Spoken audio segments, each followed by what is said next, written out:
Bharatiya Janata party में अब राजपूत समाज के एक बड़े चेहरे ने बगावत कर दी है। जी हाँ, हम आरा के पूर्व सांसद आर.के. सिंह की चर्चा कर रहे हैं। अब वो जो है सम्राट चौधरी पर कई सवाल खड़े कर रहे हैं।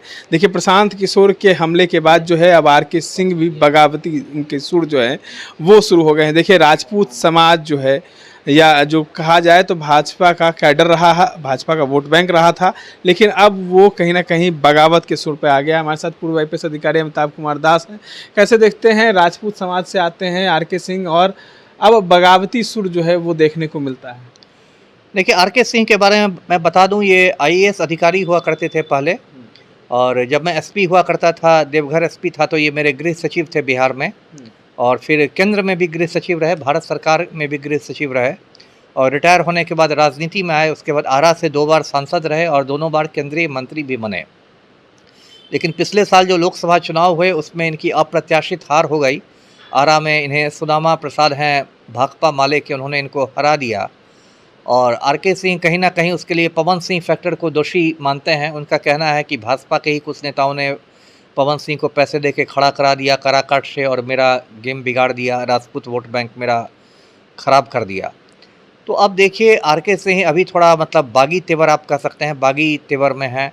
और सम्राट चौधरी जो डिप्टी सीएम है, जिन पर प्रशांत किशोर ने बहुत गंभीर आरोप लगाया है, तो उन्होंने सम्राट चौधरी के इस्तीफे की भी मांग की है, दिलीप जायसवाल के भी इस्तीफे की मांग की है।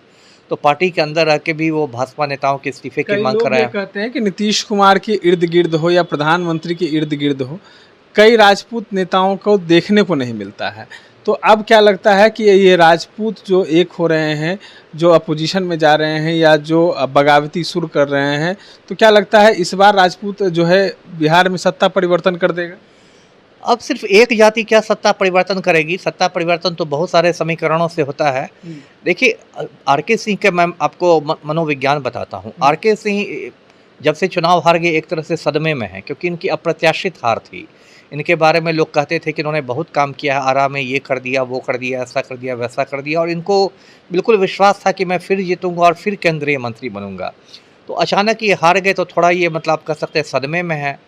और उसके बाद इनको लग रहा था कि हो सकता है मोदी जी इनका कुछ उद्धार करेंगे, मतलब लोकसभा में हार गए तो इनको राज्यसभा में भेज देंगे। जैसे उपेंद्र कुशवाहा लोकसभा में हारे तो राज्यसभा में चले गए ना, तो इनको लग रहा था कि मैं भी हो सकता राज्यसभा में चला जाऊं, या नहीं कुछ तो मुझे कहीं का राज्यपाल बना के पुनर्वास कर दिया जाए, बड़ा राज्य नहीं तो नागालैंड का ही राज्यपाल बन जाऊं। तो ये सब मतलब चक्कर में थे। लेकिन अब 1 साल से ज़्यादा बीत गया है, पिछले चुनाव में इनको कुछ मिला नहीं, लॉलीपॉप भी नहीं मिला, तो थोड़ा ये बागी तेवर के हैं, और बागी तेवर में आके ये थोड़ा अपना एक जो राजपूत वाला कार्ड खेल रहे हैं। और अभी हाल में इन्होंने पवन सिंह से भी मुलाकात की है। तो मुझे देखिए लग रहा है ये बेसिकली आर.के. सिंह भाजपा आलाकमान को ब्लैकमेल कर रहे हैं। ब्लैकमेल कर रहे हैं मतलब एक तरह से धमका रहे हैं कि भाई या तो मुझे कुछ तुम पुनर्वास करो, मेरा कुछ राज्यसभा वगैरह दो, कुछ राजभवन भेजो, और नहीं तो मैं कुछ खेल भंडूल करूंगा राजपूत वोट बैंक कहीं कहीं से काट के। इसकी भी संभावना है कि हो सकता है पवन सिंह और आर.के. सिंह दोनों राजपूत बंधु मिलके कोई क्षत्रिय पार्टी बना ले बिहार में, और पूरे बिहार में नहीं तो कम से कम शाहाबाद में जो 25-30 जितने भी लोग विधानसभा सीटें हैं, वहाँ खेल खराब कर दे भाजपा का। जी, तमाम बातों को सुन रहे थे पूर्व आईपीएस अधिकारी अमिताभ कुमार दास थे हमारे। इस तरह तमाम अपडेट्स के लिए बने रहे इनसाइडर लाइव के साथ। धन्यवाद।